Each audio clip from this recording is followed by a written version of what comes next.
안녕하세요. 재민입니다. 이번 시간에는 사랑니를 제가 지금 뽑은 관계로 잡담 특집을 하려고 합니다. 그리고 겸사겸사 제가 이제 마이크를 좀 좋은 걸로 바꿨어요. 이게 토비님이 추천해 주신 걸로 그 마이크를 바꿨는데 개인적으로 테스트해 봤을 땐 굉장히 만족도가 높더라고요. 그래서 영상을 이제 찍으면 되겠다 했는데 회사 일이 너무 바빠 가지고 지금 거의 오늘 찍은 게 이제 다음 바로 오는 월요일 날 올라갈 예정인데 그 마이크 자랑을 할 겸 그냥 잡담을 좀 해 보려고 합니다. 뭐 음질이나 이런 음향도 괜찮은지 그 구독자분들 의견도 궁금하기도 하고요. 그래서 그 사랑니를 제가 이제 실밥을 뽑았는데 아직 회복이 다 된 것 같진 않아요. 그래서 발음이 조금, 원래도 발음이 막 좋진 않지만 조금 더 이상할 수 있는데 이 마이크 자랑을 빨리 하고 싶어 가지고 어떻게든 말을 해 보려고 합니다. 그래서 제가 바빠 가지고 세이브를 못 만들어 놨는데, 그래서 커뮤니티에 글을 올렸었어요. 그래서 댓글 주셨는데 뭐 혹시 이제 사랑니 특집을 하면은 궁금하신 게 뭐가 있냐 뭐 이런 걸 했는데 적어 주셨는데, 제가 인터뷰를 하기에는 좀 채널의 목적이 안 맞는 것 같아서 못할 것 같고, 브이로그도 이제 제가 이제 극아이기 때문에 그렇게 하긴 좀 그럴 것 같고, 재테크 제가 이제 또 재테크 요거는 이제 얘기할 수 있을 것 같아요. 그래서 한번 적어 놨고 간단하게 뭐 여기 주제로 그냥 잡담을 좀 하고 오늘은 마무리를 하겠습니다. 그래서 혹시 마이크가 이제 이전 영상 대비 음질이나 이런 게 좋아진 것 같다 하면은 상당히 비싼 걸 샀거든요. 그러니까 토비님이 추천해 주신 건데 상당히 비싸서, 그래도 이제 이 한 유튜브를 취미로 한 지가 이제 한 1 년이 넘었으니까 한 푼도 못 벌어주는 유튜브에서 지금 이렇게 투자한 게 이제 맞는지는 모르겠지만 어쨌든 취미로 하고 있기 때문에 샀고요. 그런 게 있죠. 제가 지금 사랑니를 두 번째 뽑은 거거든요. 제가 왼쪽 밑에가 사랑니가 이렇게 나 있었어요. 왼쪽도 그렇고 오른쪽도 그렇고 이렇게 누워 있는 사랑니 있잖아요. 그래서 양쪽 이빨만 보면은 여기 이빨인 거죠. 엄청 크거든요. 게다가 여기 사랑니가. 그래서 얘가, 여기가 왼쪽이라 할게요. L, R. 네. 근데 왼쪽 사랑니를 먼저 뽑았는데 여기는 어떻게 뽑게 된 거냐면 여기가 다 썩었었어요. 여기가 썩어 가지고 여기도 이제 어금니 쪽도 썩을 수도 있다. 썩은 것 같다라고 치과에서 하길래 와 이건 큰일이다. 이거 옆면 어떡하지? 이러면서 일단 얘를 일단 빨리 뽑아야 된다 해서 뽑았어요. 뽑은 지가 좀 됐거든요, 이거는. 그래서 근데 뽑고 이게 썩은 상태로 뽑았는지 뭐 여기 염증이 되게 많았대요. 그래서 그걸 막 다 긁어내고 해서 제가 회복하는 데 한 3 주가 걸렸던 것 같아요. 그때는 세이브 영상이 많았어 가지고 여러분들이 아예 모르셨을 텐데 그 이거를 뽑고, 그래서 '와 이거 사랑니 오른쪽 것도 뽑아야 되나?' 했는데 이 오른쪽도 한 이 정도 노출이 돼 있었거든요, 이빨이. 그래 가지고 와 근데 여기 뭐 치실도 하고 좀 이렇게 관리를 주의해서 하고 있긴 했었는데 너무 불편한 거예요. 뽑고 나니까 너무 편한 거죠.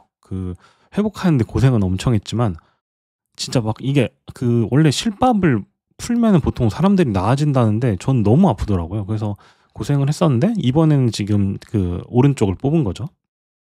근데 확실히 여기는 썩진 않았어요. 썩진 않았는데 이거 어차피 언젠간 썩을 것 같고 계속 불편하고 이러니까 그냥 '뽑긴 뽑아야 되지 않을까?' 하다가 그냥 맘먹고 뽑았거든요. 근데 제가 이제 왜 이 주제를 썼냐면은 이게 안 썩고 뽑은 거랑, 그리고 뭐 이거는 염증을 긁어냈다는 얘기를 의사 선생님이 안 하셨거든요.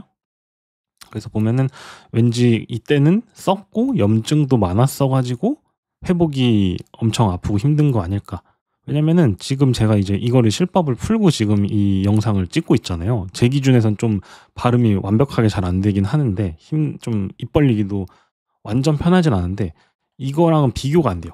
이거는 사실상 제가 느끼기엔 다음 주 되면은 그냥, 그러니까 총 2주 뒤면은 그냥 회복이 완벽하게 될 것 같은? 이때는 3주 하고도 좀 힘들었어요. 그러니까 총 제 기준 회복 기준으로 한 4주 걸렸던 것 같거든요. 그래 가지고 그런 것들을 봤을 때 이게 항상 어떤 일이건 이게 사랑이건 회사건 개발이건 문제가 없을 때 항상 조치를 취해 놓는 게 가장 좋은 예방법 아닌가? 이 생각이 좀 들더라고요. 물론 이 사랑니란 게 안 났으면 좋겠지만, 아니면 제대로 이렇게 정상적으로 나 가지고 이렇게 관리를 할 수 있으면 좋겠지만 하필 이게 다 누워서 자라 가지고, 그래서 요거를 통해서 얘기하고 싶었던 거는 항상 이 개발할 때 우리가 문제가 있을 때 뭔가 하려면은 고통이 수반한다는 거죠. 그래서 엄청 힘들고 아프고 회복도 느리고 그 과정도 엄청 힘들고 제가 이거 왼쪽 거 뽑았을 때는 2 주째 됐을 때도 그 밥을 잘 못 먹었었어요. 그래서 엄청 뭐 면이나 뭐 이런 유로 좀 먹고 그렇게 버텼었거든요. 근데 그 오른쪽 거 이번에 생사랑니를 이제 뽑았을 때는 그 한 셋째 날 됐을 땐가? 그때부터 밥을 그냥 먹었어요. 한쪽으로. 이 왼쪽 이빨로. 너무 지저분해졌네. 어쨌든 그래 가지고 요렇게 사랑니가 있었고 이렇게 있었고 LR이었는데 여기가 이렇게 썩어 있었다. 그리고 여기 염증이 있었겠죠. 근데 얘는 여기 다 노출은 돼 있었어요. 잇몸이 한 이 정도 덮고 있었거든요. 여기도 지금 한 요렇게 덮고 있었고 그러니까 여기 자꾸 이제 음식물이 끼는 거죠. 그래서 여기 부분이 이슈가 많았었던 계속 날마다 밤마다 치실을 해서 장애가 없도록 대응을 해줘야 되는 게 이제 너무 불편해서 뽑았다. 그래서 항상 최고의 개발이건 뭐건 최고의 예방은 괜찮을 때 어쨌든 조치를 취하는 게 항상 후속 대응이 적다. 예. 그래서 뭐 개발 얘기를 안 하려고 잡담 얘기를 하려 했지만 이런 쓸데없는 얘기를 해봤고요. 그리고 개발자 재테크 요거는 사실은 제가 다른 분들도 비슷하게 너무 많이 말씀하셔가지고 또 중복인데 제 생각에는 그러니까 저는 참고로 제가 주식도 지금 안 하고 뭐 부동산이 있는 것도 당연히 아니고 뭐 이런 근데 어쨌든 따로 뭐 재테크를 크게 하진 않아요. 뭐 돈을 이제 적금한다면 적금은 하겠지만 그런 의미에서 그럼 개발자 재테크가 뭐가 제일 중요하냐라고 하면은 뻔한 얘기죠. 저는 그냥 개발자 능력을 키우시는 게 제일 좋다라고 생각을 합니다. 그래서 그게 그냥 최고의 재테크라고 저는 말씀드리고 싶습니다. 가령 이것만큼 정직한 게 없는 것 같아요. 예. 왜냐면은 예를 들어 뭐 여러분들이 이제 구독자분들 만약에 뭐 삼성전자 같은 주식을 샀어요. 근데 이게 언제 오를지 아니 뭐 언제 또 내려갈지 이런 걸 모르잖아요, 저희가. 그리고 부동산 같은 것도 뭐 지금 전 잘 모르지만 뭐 경제 같은 게 계속 어려워지면 막 금액이 막 왔다 갔다 할 거잖아요. 집이 요즘 잘 안 팔려 가지고 뭐 전세만 많고 막 이렇댔나? 뭐 그런 것들이 뉴스에서 가끔 보는 것 같은데 그러니까 이런 걸 봤을 때는 그럼 가장 확실한 보상이 있는 그러니까 계속 이렇게 우상향이 떨어지지 않고 우상향할 수 있는 게 뭐냐 하면은 결국은 자기의 꼭 개발이 아니더라도 뭐 개발이 아니라 뭐 기획이건 디자인이건 뭐 이 IT 전반의 거건 어떤 거건 그것만큼 정직한 게 없는 것 같아요. 자기 개인의 일단 능력을 물론 근데 이제 능력을 충분히 키우신 분들은 있을 수 있잖아요. 나 이 정도면은 뭐 인정받고 있고 계속 이렇게 우상향할 수 있다라는 게 기본이 됐을 때 뭐 그때 재테크 같은 걸 이제 해보시는 거는 저는 좋지 않나? 근데 공부를 좀 많이 해야 되잖아요. 이런 것들을 하려면. 네, 그래서 저 같은 경우는 지금은 안 하는데 저는 해외 주식을 그냥 남는 돈으로 그냥 다 사는 식으로 하긴 했었어요. 남는 돈의 일정 금액을 그냥 해외 주식을 사놓고 그냥 까먹고 있으면은 오르긴 하더라고요, 그게. 그래서 개인적으로 만약에 이 본인의 이 능력 같은 거는 계속 성장을 하고 있고 이건 하고 있는데 이거 말고 다른 재테크 뭐 해야 되냐 하면은 저는 그냥 뭐라 하죠? 망각 드리븐 재테크라고 해야 되나요? 내가 이거를 없어도 문제가 없는 수준의 돈 금액만큼을 그냥 뭐 가장 주식 안정적인 주식이라고 하나요? 대장주라 하나요? 뭐 우량주라 하나요? 뭐 그런 안정적인데 그냥 해놓고 잊어버리세요. 그냥 잊어버리고 그럼 시간 지나고 뭐 1년 뒤건 이렇게 보면은 대부분은 올라 있더라고요. 그래서 그런 식으로 좀 해보시면 되지 않을까요? 저도 잘 모르는데 이런 것들을 보면 1년을 보면 대부분 우상향을 하지 않을까요? 가령 이런 식으로 보면은 그쵸. 근데 보통은 이게 저도 뭐 이거를 막 잘 아는 건 아니지만 이게 떨어질 때 이거 떨어지면 더 떨어지면 어떡하지로 해서 이제 파는 경우가 보통 있는 거잖아요. 근데 그냥 덮어놓고 이거 없는 돈이다 생각하고 할 수 있는 금액 정도를 그냥 꾸준히 하는 게 가장 좋지 않나? 근데 제가 잘 알고 하는 소리는 아닙니다. 절대 제 말을 참고하진 않으셨으면 좋겠고 그냥 일단 저는 그냥 개발자 능력 열심히 키우시면서 그러니까 저는 개인적으로 이 개발자시고 이미 이제 역량을 계속 쌓아가시는 단계인데 그때 갑자기 주식 공부를 한다. 그러면은 저는 비추천이긴 합니다. 개인적으로. 예, 온전히 제 기준입니다. 그래서 왜냐면 이게 공부하려면 되게 많고 사실 이게 저는 잘 모르지만 이게 공부로 되는 건가 싶거든요. 그 일반적인 사회 경제 등등등에 관심도 많고 되게 시간을 많이 써야 되는 학문이라 하나요? 그 투자 방식인 것 같거든요. 그리고 뭐 코인 이런 것도 코인 이것도 저는 이제 투기나 뭐 안 해봤지만 이제 투기 같은 거를 하면은 되게 막 이거에 따라 막 기분이 좌지우지되고 막 이런 분들도 있다고 하더라고요. 코인이 오르면 기분이 좋고 떨어지면 기분이 안 좋고 그러니까 그게 다 너무 많은 내 통제보다 더 많은 거를 했을 때 보통 그러실 거잖아요. 그래서 요런 거를 하시더라도 뭐 이런 것도 치면 나오나요? 주가라고 쳐야 되나? 그러니까 이게 뭐 얼마야? 어우 엄청나네요. 근데 요런 것도 막 엄청 기적적으로 오르는 건가? 기적적으로 오르네요. 예. 그러니까 이런 것도 당연히 뭐 껄무새라고 하나요? 그거 있잖아요. 껄무새. 그 살 거 이거 있잖아요.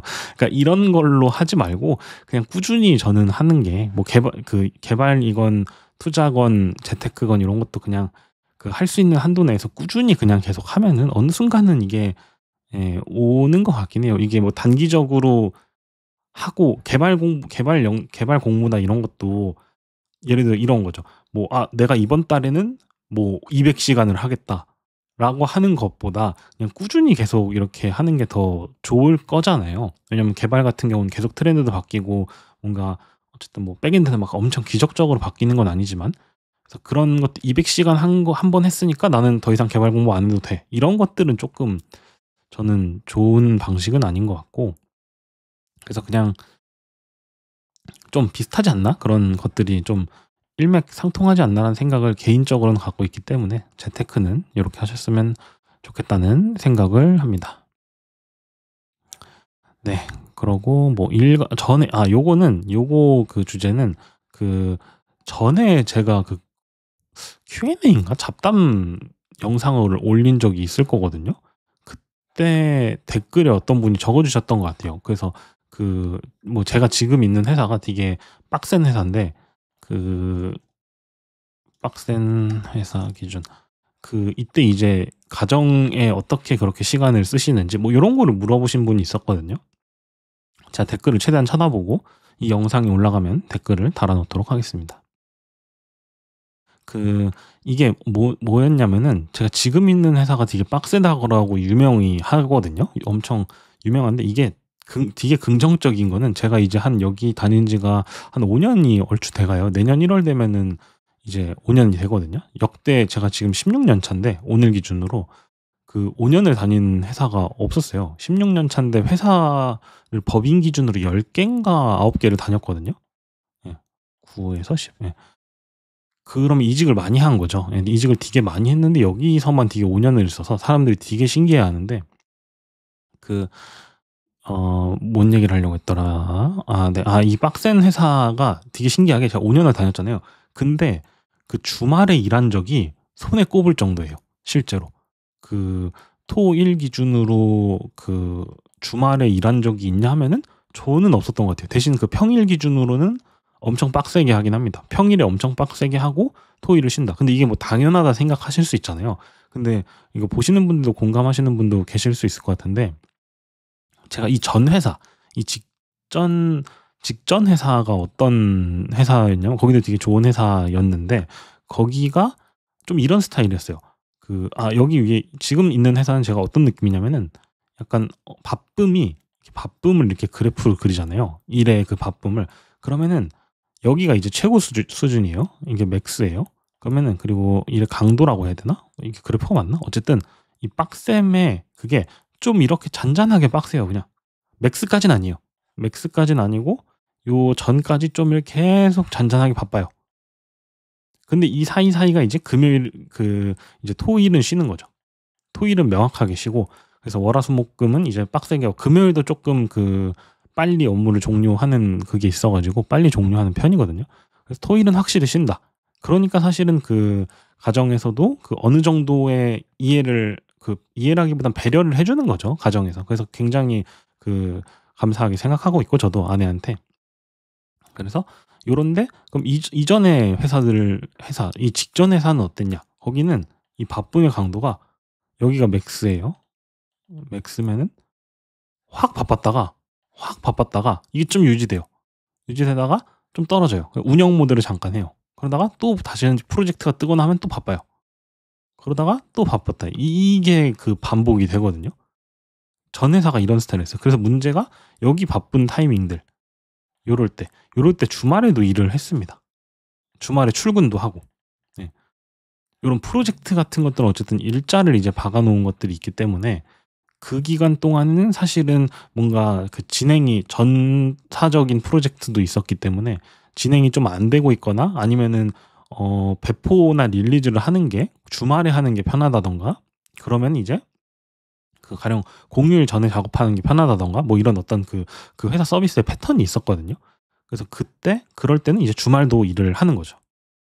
그래서 어떻게 보면은 되게 장단점이 있는데, 어쨌든 빡세긴 했다, 어딜 가건. 근데 그래서 이제 아내가 많이 이해를 해준 거고, 근데 확실히 주말이 보장되는 거에 대한 장점은 있는 것 같긴 해요.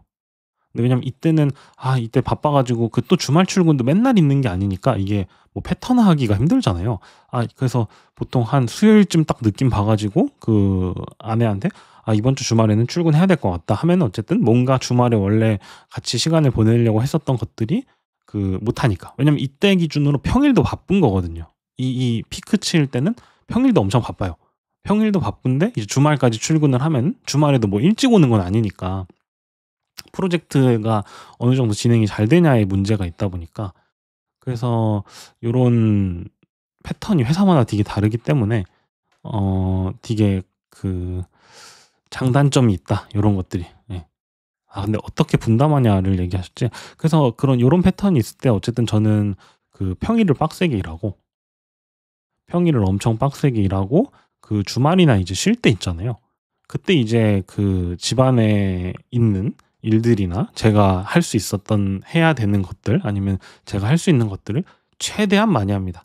최대한 많이 하고, 그러고 남는 시간에 이제 컴퓨터를 하거나 이제 공부를 하거나, 뭐 컴퓨터 하는 게 공부니까, 예, 그런 식으로 하고요. 저는 그건 있습니다. 저는 지금 원래도 좀 그러긴 했지만, 옛날에는 컴퓨터 게임을 되게 좋아했었는데, 어느 순간부터 이제 재미가 없긴 하더라고요. 오래를 못 하겠더라고요, 특정 게임을. 그랬는데, 그래서 지금 제가 유일하게 요 딱 두 가지만 신경 쓰는 것 같아요. 일과 딱 가정만 신경을 씁니다. 당연히 얘가 영순이고 얘가 일순인데, 이제 아내가 배려를 많이 해 주다 보니까 평일에는 일을 더 최대한 집중을 하고, 주말에는 가정에만 집중을 하는 거죠. 그리고 제가 뭐 이렇다 할 취미나 이런 게 있는 사람이 아니라서, 어떻게 보면 인생의 요거 두 개 외에는 따로, 이 일이 그냥 개발인 거죠. 뭐 회사 일뿐만이 아니라 그냥 주말에도 어쨌든 컴퓨터를 하는 게, 저는 게임이나 이런 거를 하지는 않으니까. 그래서 그냥 이거 두 개로, 일을 평일날 하고, 가정에 대한 거를 주말이나 쉬는 날에 한다. 요런 것들을 밸런스 맞춰 가지고 하고 있습니다. 그래서 이렇게 두 개만 집중해서 하면은 할 만한 것 같아요. 예.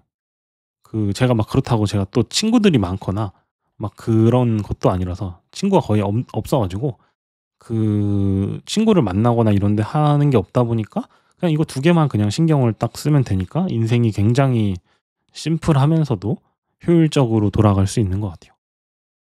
네. 그래서 뭐 이게 답변이, 그때 질문이 정확하게 기억이 안 나 가지고 뭐 "어떻게 생활하시냐?" 요런 거였던 것 같은데, 저는 그냥 딱 이 두 개 놓고, 예, 평일에는 최대한 일에 집중을 하고, 그리고 뭐 문제 당연히 집에 문제가 생기면은 집을 더 신경을 쓰겠지만, 그게 아니면은 그 가정에서 할 수 있는 뭐 그런 집안일 같은 것도 있잖아요. 빨래, 설거지 이런 것들 그런 것들을 뭐 주말에 할 수 있으면 다 하고 뭐 쓰레기 같은 거 다 정리 열심히 하고 쓰레기 다 버리고 요런 거를 최대한 이제 주말에 다 열심히 해 놓으려고 노력을 합니다. 예 잘한다고 말할 수는 없을 것 같고요. 네. 그래서 요렇게 두 가지만 신경 쓰고 살면은 사실은 굉장히 쉬운 인생일 수도 있다라는 생각이 드는 것 같아요. 그리고 보통은 이제 주말이나 이럴 때도 그 만약에 아내가 좀 빨리 자거나 하면은 저는 이제 그 아내 자고 나서 그거 일을 좀 하거나 이 개발 관련된 걸 좀 하거나 뭐 코딩 좀 하고 뭐 읽고 싶었던 것 좀 보고 그런 식으로 시간을 분배하는 것 같습니다. 그러니까 딱 밸런스 있게 만약에 그 시간의 이렇게 총량을 그린다 치면은 그 반까지는 아니죠. 이 그 시간 총량으로 보면 그런데 뭐 그 밸런스적으로 보면은 한 이런 느낌으로 가정을 쓰려고 하긴 해요. 예. 근데 실제 쓰는 시간을 다시 그래프로 그리면 사실은 뭐 가정에 쓰는 시간은 되게 적죠. 주말만 쓰니까. 그리고 나머지는 그냥 다 일, 개발 이걸로 쓰고 있기 때문에 되게 항상 이제 그 아내한테 감사한 마음으로 열심히 살고 있습니다. 그래서 이런 느낌으로 하죠. 대신 가정에 쓸 때 그 가정에 쓰는 시간의 임팩트를 키운다고 할까요? 이 시간 절대적인 시간이 가정에 쓰는 시간이 적잖아요. 그럼 이때 그냥 최선을 다하는 거죠. 할 수 있는 모든 거를 뭐 이게 어떤 방식이건 그 이 일에 쓰고 있는 것들의 이거를 보상이라 표현하면 좀 그렇죠. 어 네. 아무튼 보답은 괜찮겠죠? 예 보답 정도 하려고 노력을 하는 것 같아요. 예. 그렇지만 아마 뭐 이게 만족스러운지 아닌지는 예 개발자랑 만나는 게 그러니까 좀 그 제가 또 특이한 편 지금 들으시고 생각하셨을 수도 있는데 특이한 편이어 가지고 이렇게 특이한 개발자랑 만나는 게 그 같이 사는 게 쉽진 않으실 거라고 생각을 합니다. 그래서 갑자기 뭐 반성 모드가 됐는데 네. 아무튼 대신 뭐 장점도 있겠죠. 이러니까 뭐 제가 뭐 딴짓을 하진 않잖아요. 뭐 딴짓이란 게 뭐 게임이건 뭐 이런 여러 가지 딴짓이 있잖아요. 그러니까 딴 데 그냥 그 너무 예측하기 쉬운 사람인 거죠. 그래 가지고 뭐 그런 거는 누군가에겐 장점으로 또 느껴질 수 있지 않을까 싶기도 합니다. 그래서 뭐 마이크 자랑하려고 이렇게 사랑니 상태를 그 부상 투혼으로 지금 얘기를 했는데 네 여기까지 들으신 분이 계실지 모르겠지만 마이크가 좀 음향이나 음질 이런 게 어땠는지 댓글도 주시면은 좀 좋을 것 같고 그리고 제가 여기 적어 놨었는데 제가 뭔가 구독자 이제 곧 6천 명이더라고요. 근데 이제 1,000명 단위 이벤트를 원래 했었나? 맨날 한 건 아닌데 어쨌든 좀 했었는데 이걸 안 하고 제가 요즘 생각한 게 인프콘 하고 제가 오프라인 그 토비님 라이브 가서도 말했는데 오프라인에 어쨌든 힘이 있다는 걸 저도 확실히 느끼고 나서 만약에 구독자가 10,000명이 되면 어떤 되게 작은 행사를 열어보고 싶다는 생각을 갖고 있어요. 그래서 뭐 보시는 분들 중에 혹시 자주 보시는데 그 구독을 안 하셨다면 처음으로 제가 이 말을 하는 것 같은데 구독을 해 주시면은 좋을 것 같고 네. 10,000명이 되면은 어떤 식이건 오프라인에서 한번 그 구독자분들을 볼 수 있으면은 되게 재미있을 것 같습니다. 저도 그 I 100%인 사람으로서 어떻게 해야 될지 모르겠거든요. 근데 하면은 되게 준비하거나 할 때 힘들 것 같은데 하고 나면 되게 '와 그래도 이거 하길 잘했다.' 이 느낌이거든요 딱 오프라인 발표가 제가 보니까.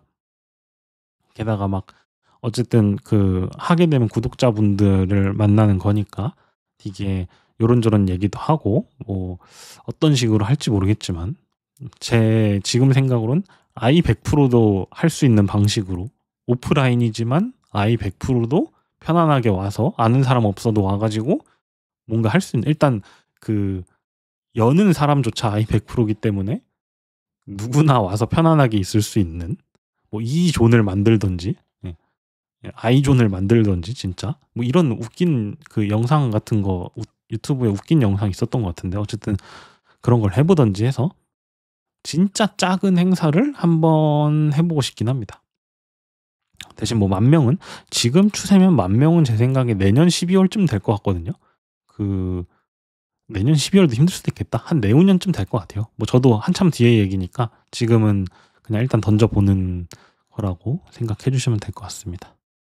네. 마이크 자랑과 사랑니 특집은 여기까지 하도록 하고요. 다음 주부터는 제가 회복을 완벽하게 해서 이 좀 마이크와 다시 정상적인 이슈가 이거 스크립트는 다 그 주요 스크립트라기보단 주요 주제는 뭐라고 말할지는 정리를 다 해 놨는데 그 지금 이렇게 말을 계속하다 보면 너무 힘들어질 것 같아 가지고 네. 여기까지 하고 다음 주 영상부터는 그리고 제가 세이브를 좀 이렇게 한 번에 다 녹화를 해서 만들어 놓도록 하겠습니다. 오늘도 들어 주셔서 감사합니다.